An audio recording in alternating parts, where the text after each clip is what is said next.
Welcome into the room. You're free to just be you. Tell me your story, and we will go exploring. Let's explore together. Let's explore together.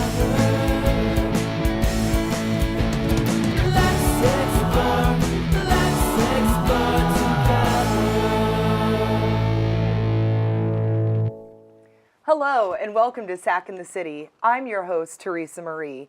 Joining us today is the hilarious Robert Berry. Robert, welcome to Sac In The City. I'm so excited to be here. Thank you, Teresa. We are so excited to have you.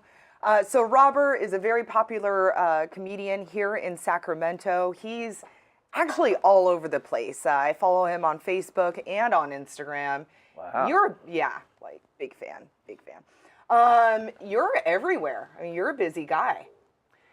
Yeah, well, you gotta get out there and do your thing, and I love performing and doing comedy shows, and it's just what you got to do, Yeah. You can tell that you love it. You definitely got a passion for it. Yeah. So let me ask you this before I put you on the spot and just laugh at everything that you say. Oh, okay. Let's go back to little Robert Berry. Little Robert. Growing up. Did you grow up locally? Did you grow up in Sacramento? Well, my dad was in the Navy when I was born. My mom's family is a Bay Area based, Hayward, California, home of the Zucchini Festival. And I gotta go. Yeah. Yeah, all right. There wasn't a reason to go before.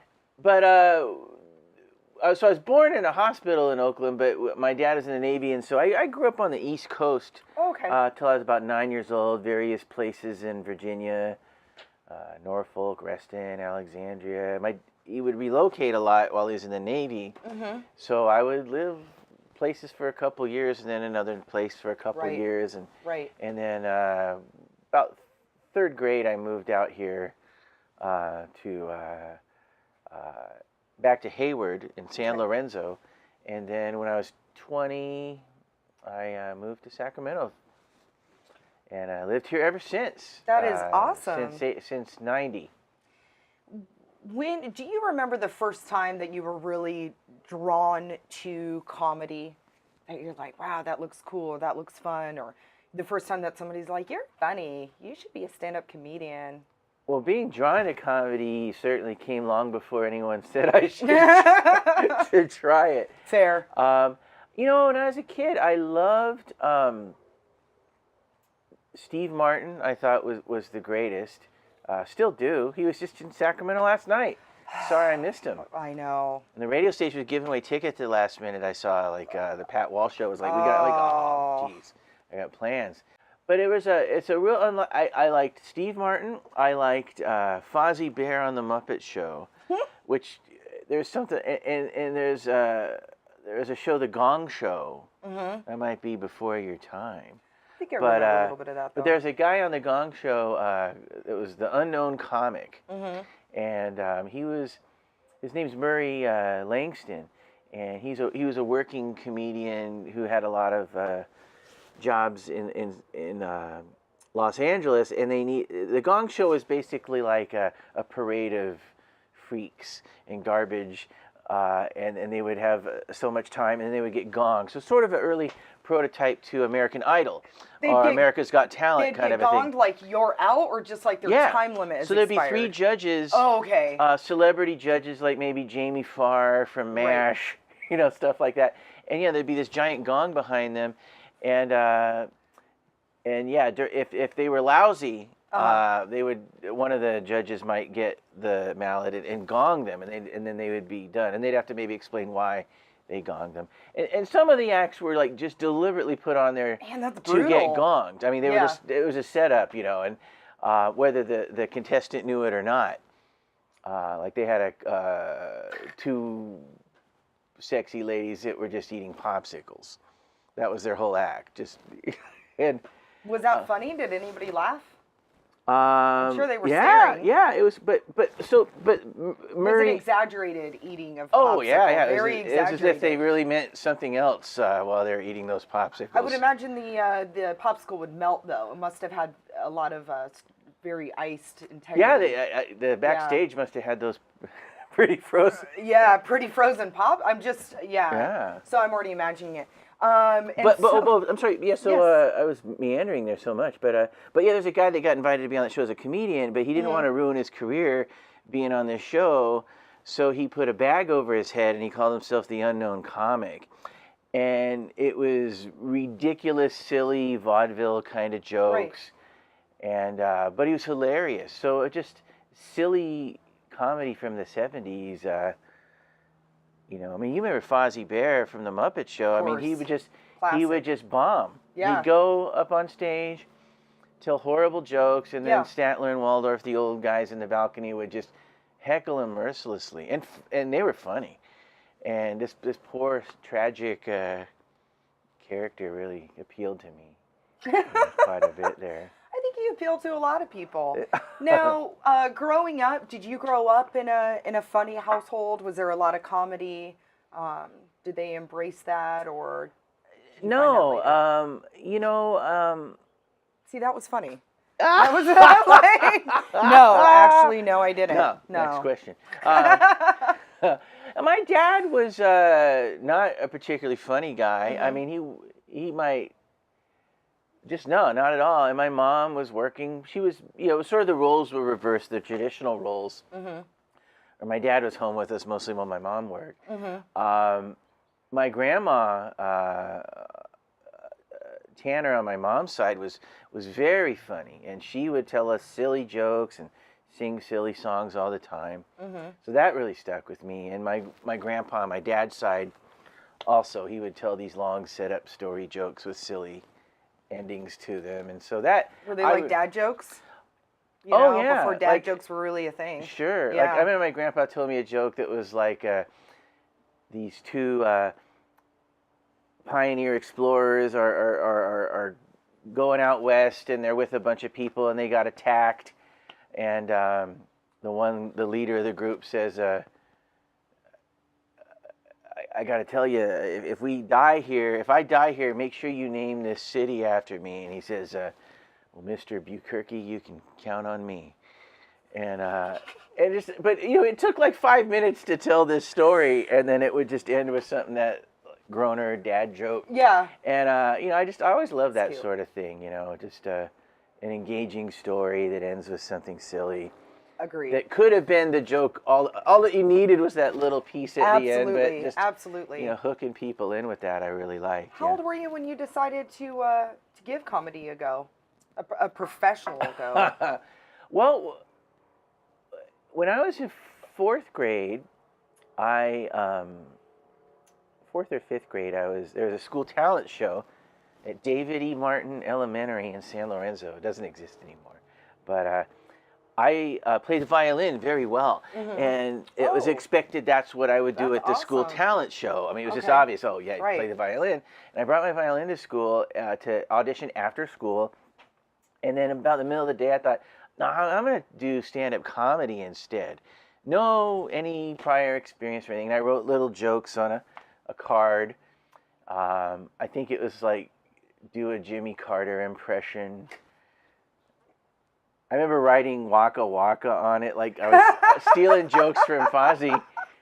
And I got it really was an inspiration. Yeah, that's why I brought it up. I mean, I got on stage and I had my violin with me because I had to take it home. Right. And like, oh, are you gonna play the violin for us? So like, no, I'm gonna tell you some jokes. And I put it down, and I said, I remember saying like Waka Waka, and then I remember doing that. Now just staring at these, like, this is so dumb. These are the worst things ever, and I censored myself from even, and I said, forget it, and I grabbed my violin and ran home and cried all the way home. So that was my first experience of comedy and bombing and all that. I would love to see. Can you imagine seeing footage of that? How that would adorable be amazing. That would be. It's so cool. But I never tried it again till about maybe a little over 6 years ago is when it was about a about a 30-year gap there. Well, and there's a big difference between being somebody who is funny or entertaining person, engaging, and getting up on stage or getting up in a room full of people. That's a whole nother layer right there. I mean, there's plenty of people, that are funny, but being able to actually get up in front of others and tell jokes and shine, that is totally different. I mean, to me, that's like the really, really special part. Because a lot of people, they're talking to somebody, let's crack some jokes. Room full of people, they freeze, Yeah. Which, so your first bombing was when you were in 4th grade. Right. A lot of other comedians, that happens much later in their life. So you got it out of the way. That's awesome. Yeah, well, it never stops. It never. I mean, don't be fooled. Every comedian has a bad night. Right. Regularly. Right. I mean, it's just, it might be part of your set or all of it. You've got this joke that you think's going to be the greatest thing ever. Wrote it on Facebook. I got 80 likes and everyone laughed, and then you say it out loud on stage, like, that doesn't work. I was just going to say that. Let's talk about that for a second. So have you ever had a joke or jokes, if you will, and you perform them at one club, it's a big hit, same another location, it just totally bombs and people hate, anything like that? So would you say a lot of it has to do with kind of, the crowd, the energy, or, your demographic, any of that? All of those things are factors. I Yes. mean, that's one of the thrills of doing comedy is that every night could be different. I mean, you could be doing 5 shows at the same club in a weekend, and those could all even be different in that very same place. Right. The experience of the crowd, the fatigue of the crowd, an 8 o'clock crowd versus a 10 o'clock crowd. The 10 o'clock crowd's probably going to be a little drunker or tired. 2 drink minimum. Okay. A younger crowd's not going to know weird old references you might make. I find older crowds like the puns and one-liners a little more. You got to mix it up. I mean, I've done shows at comic book conventions where I could do geeky, super deep reference stuff because I know they'll get it. You go to a regular folks and they might not. Lots of rejected Star Wars dialogue in his book that I have here. Sorry, just wanted to bring that up real quick. Speaking of nerdy, I'm not calling Star Wars fans nerds. I literally just called everybody in America a nerd. They are. The world. Everyone anyway, is a nerd. You are. Being a Me nerd's included. not a big deal anymore. It's actually totally in. It's almost like Totally in. you're a nerd if you watch sports now. It's like everybody watches I've always felt that way. The Walking Dead. Did you see the Walking Dead? And then I was watching the NCAA finals. Like now you're the jerk because you don't like geeky pop culture is so normalized that true. It's not. I mean, you could buy Doctor Who thongs. It's true. And you really can't. I mean, it's no longer high. Yeah, They're it's like it's just like how nerdy. Being a nerd should be something that you might get beat up for liking. It's not. That's what it was when we were young. Right. No, it's no longer that way. I think people finally realize that the nerds are like your future boss. Be cool to them. Yes. What are the future nerds going to be? So, as far as comedy and, as you were saying with your crowd, it depends on a lot of factors. The energy, the demographic, all the things that you mentioned. Yeah. In comedy and kind of throughout history, recently Michelle Wolf has come under fire for some comedy that she did. And because she got a lot of attention, there's a lot of people that, act like this is the first time that a comedian has come under any heat or fire for any of their jokes, which is so completely untrue. I think as long as there's been comedians, there's been some controversy there with some of their jokes. And so I want to kind of talk about a little bit with that, and clearly you can't speak for the millions of comedians from around the world. They told me I can. They said I got clearance before we started the show. I'm so happy. Okay, great. So in comedy, I mean, a lot of it pokes fun at things that we can't normally laugh at, in conversation or whatever else. Sure. For you, do you see a real defined line of that's just over the line. That's not something to joke about. Like, I would never go there. Do you have any of those subjects that are just completely off limits? You know, I don't have any off-limit subjects as far as tragedy or death and things like that. I mean, Okay. I might be one of those guys that makes a celebrity death joke within minutes of them dying if I think it's clever. Right. Like there's sometimes with comedy, particularly in social media, there's this sort of race to be the first person to make this hacky, horrible joke about somebody's death or something. Like just to and it's easy. Some of these, Paul Walker died. I guess he was too fast and too furious. Like that's not even funny, and it's easy. Like if you made 100 people off the street write a joke about that, probably 95 of them would come up with that joke. Exactly. And maybe some clever. I don't know. Where I draw the line, and many comics do. This isn't like I'm some unique guy, but it's just when it becomes cruel. You're making fun of somebody or something that can't control, maybe a disability or being poor, or just where you're coming at it from a bully perspective. Or racial I think slurs. Yeah, I mean, and I can't say racial humor can work. There's all kinds of ways, but I think if it's ultimately is just you're being a racist or a misogynist or a bigot, and you're just saying, but just like the Roseanne thing's just a perfect example. You can't say something racist and say, that was just a joke. Like, that wasn't even a joke. You just said this person is. I thought that was her sleeping pills. Yeah. I don't want to advertise them. It's just they call it punching down in comedy. Like you punch up, you attack things above you that maybe deserve it, like authority figures, the president or your boss or the government, whatever. Okay. I like that punch up. Like I'm not a stand-up comedian, but I think that I'm just gonna use it's just good for anything in life. I only punch up. So with Michelle Wolf, for example, I mean, she's that correspondence dinner. It goes back 30, 40 years of, a comedian shows up there. They roast the president. Trump never shows up to these, so we don't get that happen.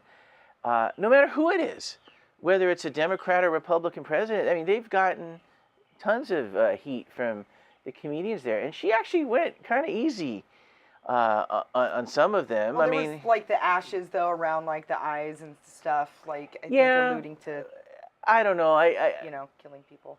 But yeah, I mean, it's all about perception and opinion, and I think like sometimes, like for instance, when you're talking about dead celebrities, I was kind of thinking about myself and how I always perceive those jokes. And I'll be honest, and I hate to say this because it's biased, but it kind of depends if I like the person or not. Right? So if they were one of my favorite comedians or actors or, musicians that died, I might be a little bit more sensitive to that joke and be like, too soon, I loved them, blah, blah, blah, well, also you think people are so quick to learn someone's dead. Yes. I'm sorry, I cut you off. Oh, no, that was pretty much it. Yeah. But I was just getting excited, I yell at my son for doing it. We were the same kind of way. But like you think about, we learn someone dies so quickly. We talk about it so quickly on social media. I mean, your horrible joke about the celebrity dying might be how someone found out that celebrity died. It's true. And then you're thinking like, wow, does someone really need to know that David Bowie died because you made this shitty David Bowie joke? Yeah. Like that's, oh, geez, wow, and so, then you're still not sure if it's true or it's just a joke. And you're all, what? And then you got to go look it up. And, and then come back to that person's post and leave a, angry emoji. Not speaking from experience at all, though. It's all, you got to take a chance. You're going to get somebody mad. It's true. So going back to the race thing, so you're like, kind of race jokes can work is what you said. And they always say make jokes, what I've heard, make jokes about what you know. So, there was a guy that I heard, actually, when I went to go see you perform, and he was Moroccan. And he made a bunch of jokes growing up and his mom. They were hilarious. I don't know a lot about that culture, but it was really hilarious. And, you know, he was speaking from his experience. I don't Yeah. know how much exaggerated or not. I dug it, though. So that would be probably a little bit different than maybe a white guy getting up there talking about Moroccans, right? Yeah, I don't tell Moroccan jokes because it's pretty sensitive to the Moroccan community. Sure, yeah, exactly. I mean, it would be, right? So, well, But and then, I don't. You know, it's just telling jokes about your own culture and where you've coming from and where you Right. bring it. Then you're coming from a place that, you know, it makes sense to do that. You know, I just there's a longer time ago where some comedians could be almost racist with their jokes and seem to get it. Like I make like a Don Rickles type. You know, I make fun of everybody. You know, you know, Jews, blacks, Italians, gay people, whatever. He seemed to somehow be able to not exude actual hatred. right. And you just felt he was being silly, and he would have a drink and give $100 to any of those people that was in need that needed Yeah. help. But then there's this sort of line of people that go past that just actually starts to be cruel or mean or hateful. Yeah, I don't see that with racial humor as much because I think most people, there's not a lot of real racist comedians that have that in their act. You can't do that, really. The only thing I can think of Yeah. is, I can't think of his name right now. I apologize. I think Richard Seinfeld, Kramer. Yeah. He did his stand-up, and but that wasn't part of his routine at all. No, when he started lost yelling control, at the and I think crowd. he thought he was being ironic, or it Yeah. was the heat of a moment. There's no excuse for it, Right. You know, but it really wasn't also part of his act either. It He was just unfortunate. and also, and I don't Yeah. recall too much, but you know, why are you in stand-up comedy, Kramer? Yeah, it's like, you know, don't you got enough money? I mean, I guess you could say it about Jerry as well. He's coming to town next month, but. What'd you think of Richard Pryor?